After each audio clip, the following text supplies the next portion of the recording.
Welcome back, patrons and subscribers. I'm Random Rob. This is the new show. And today I'm talking about the film Cube from 1997. And I was going to insert an Ice Cube joke in the intro, and I removed it for your protection. So, director Vincenzo Natali came up with the idea for Cube while he was working at Nelvana Animation Studio as a storyboard artist, originally imagining a mysterious maze that a group of accountants were trying to escape from. And in his early concept, had these accountants being pursued by a monster. Now, his friend and filmmaking partner, Andrei Bacelic, got involved and helped Natali strip down the ideas he was working with, jettisoning the more fantastic elements so that the main focus would be the character dynamics and the mystery of the cube and how to escape it. And eventually they would get help from mathematician David W. Pravica, who helped them come up with a numerical tracking system for the various rooms within the cube. The film cost an estimated 356 Canadian CAD, Canadian something dollars. Do they have dollars in Canada? The movie ended up making about $500,000 in North America and a little over $8 million worldwide. So as indie films go, fairly successful, and spawned 2 sequels that I have not seen and I'm not going to talk about here. Because for me this is a film that requires no sequel. The mystery and the handling of it within this film I think is perfect and self-contained and really does not need a follow-up. Cube in many ways reminds me of old episodes of The Twilight Zone. You know, the entire film was shot on one single set. You have 5 characters who all more or less all correspond to a certain personality type. One interesting touch is that all of the characters' names are all associated with a certain famous prison. Leavenworth, Quentin, San Quentin, Rennes, a famous French prison, Kazan, a famous Russian mental institution, Holloway, a woman's prison in the UK. And indeed, the entire film can really be seen as a metaphor for criminal institutions, institutions in general, the bureaucracy that creates them, the futility of institutional existence, and in some ways the futility of trying to escape from bureaucratic institutions. As thrillers go, Cube has a very existential vibe, more like a character study than a survival narrative. Now, I just rewatched it, I think for maybe the 4th or 5th time, and the one connection I began to notice between all the characters is that all of them, with the exception of Kazan, the idiot savant, all represent to varying degrees negative human traits. Quentin, played by Maurice Dean Witt, is a cop who is also a murderous sociopath. Worth, played by David Hewlett, is apathetic and nihilistic. Dr. Holloway, played by Nikki Guadagni, is paranoid and more than a little self-righteous and judgmental.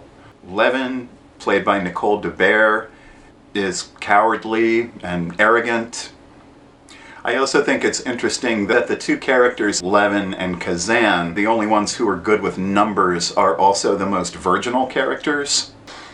And the reason I bring up talking about negative character traits in part has to do with reading a review on IMDb that suggested a better screenplay for this film would have involved all the characters working to help each other out from the beginning.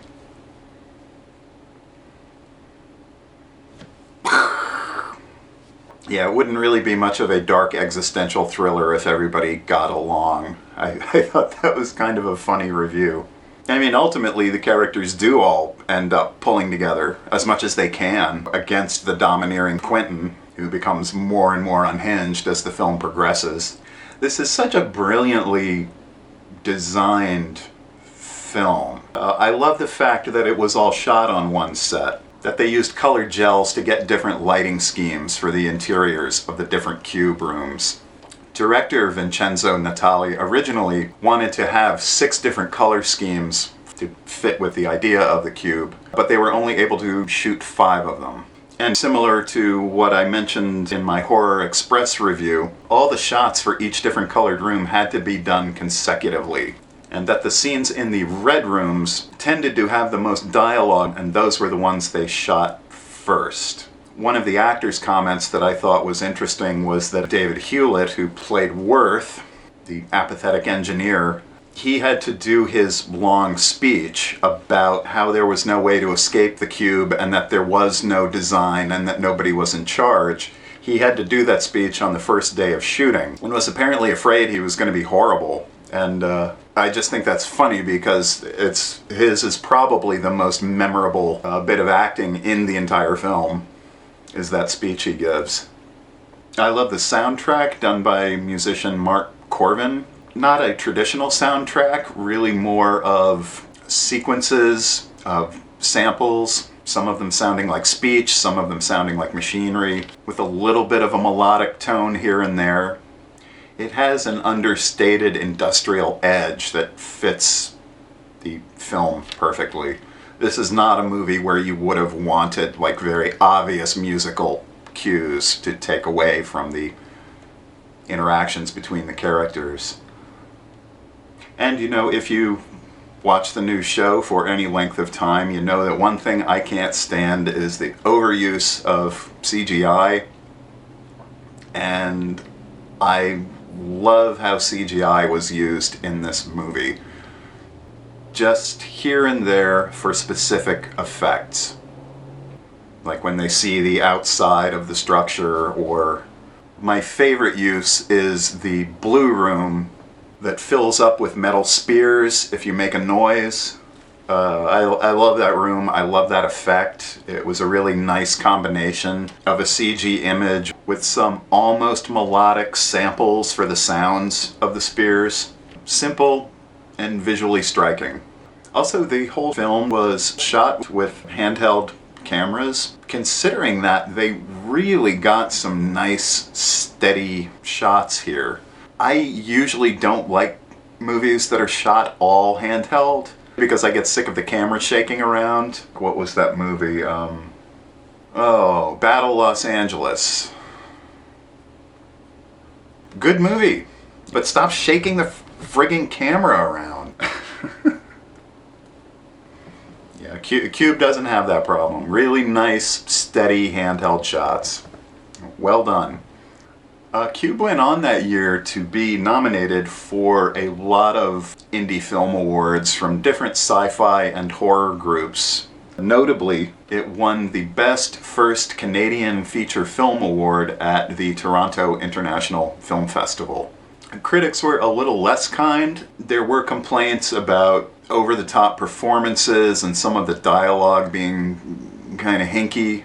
I get that, but I also think that the premise and the situation that the characters find themselves in is so bizarre. Do you really go for naturalistic dialogue in that situation? I think the director's intent was really to focus more on the clash between these characters who were all conflicted in various ways. Like an old Twilight Zone or an episode of The Outer Limits. So personally, I don't share those complaints about the writing. I mean, really, I think anytime you can make a sci-fi horror thriller and get the audience to accept the use of geometry and mathematics, I mean, I would call that a special achievement in film. Especially when it's done effectively and the audience gets it. Side note, Nicole DeBear, who played the mathematics student Levin, was apparently terrible at math. And another little bit of trivia, all the starring actors also all appeared in the TV series Forever Knight. Cube. Mysterious, dark, existential, gritty, bleak character drama set inside a giant mechanical death machine that nobody knows about or cares about. Perfect. So what did you think of Cube? Did you watch any of the sequels? Is there anything there worth looking at? Let me know in the comments below. And if you liked what you heard, press the like button and subscribe. And consider becoming a patron of the new show. I could use your help. Alright, this is Random Rob. Till next time, take care. The new show is made possible by generous support from viewers like Arnow, Skipnick, Christopher, Eric, and B. Thank you so much for your support.